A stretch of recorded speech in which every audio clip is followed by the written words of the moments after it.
Okay, a few more order of operations examples I wanted to do, some that are a little bit more complicated, have a little bit more to them. So remember again, here is our PEMDAS, just as a reminder.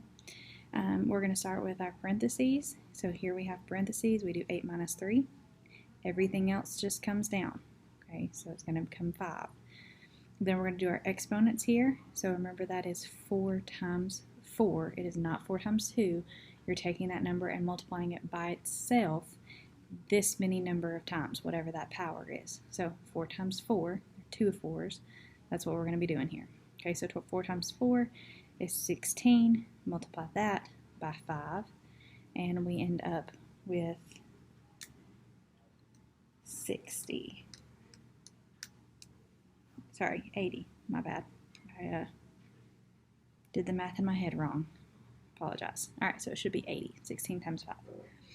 All right, then from there, all right, we move over here. We're going to do parentheses first. Okay, so in this first parentheses, we have multiplication and subtraction. Well, multiplication comes before subtraction. So we do the multiplication first. We have 56 minus 4. Everything else is still the same. Now we take care of these parentheses. So 56 minus 4 is 52. 6 minus 2 is 4. And we add those together and we get 56. Okay, so just a couple more examples there on those. All right, just a few more to go and then we'll be done. So we're going to do, again, I'm going to write my PEMDAS at the top to remind myself of exactly what I'm doing.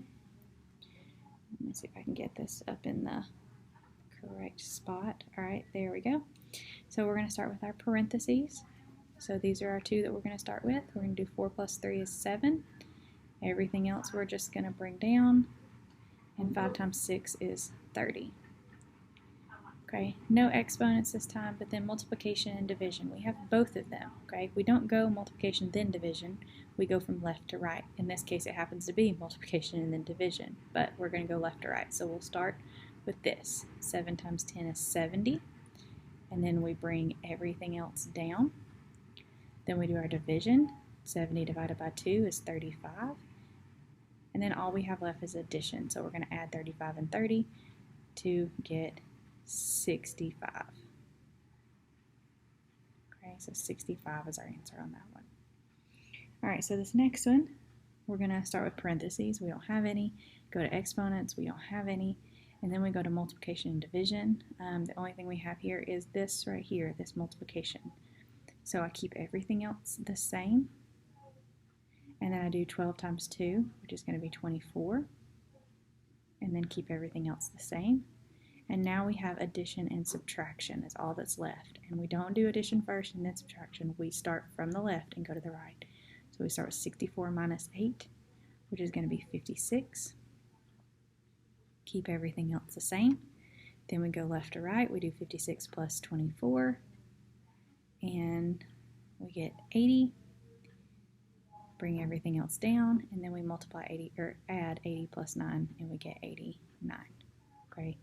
So using the same process over and over and over again. It becomes more familiar the more practice that you do. Okay, and then we have this last one. So again, here's our reminder. Parentheses first, so everything else stays the same. 9 times 3 is 27. Then we go to exponent, which is going to be 12 times 12. It's 12 squared. So 144. Bring everything else down. And then we're going to do addition and subtraction left to right. So we start with 144 minus 23. We're going to have 121. And then the last thing we need to do is add these two together. And so we end up with 148, okay, as our final answer on that. All right, so those are just some basic examples of order of operations. They can get a lot more complicated than that, but these are some good basics for what we're going to be doing in class. So you'll have a few example problems to do on your own as an assignment, and we'll see how you do with those.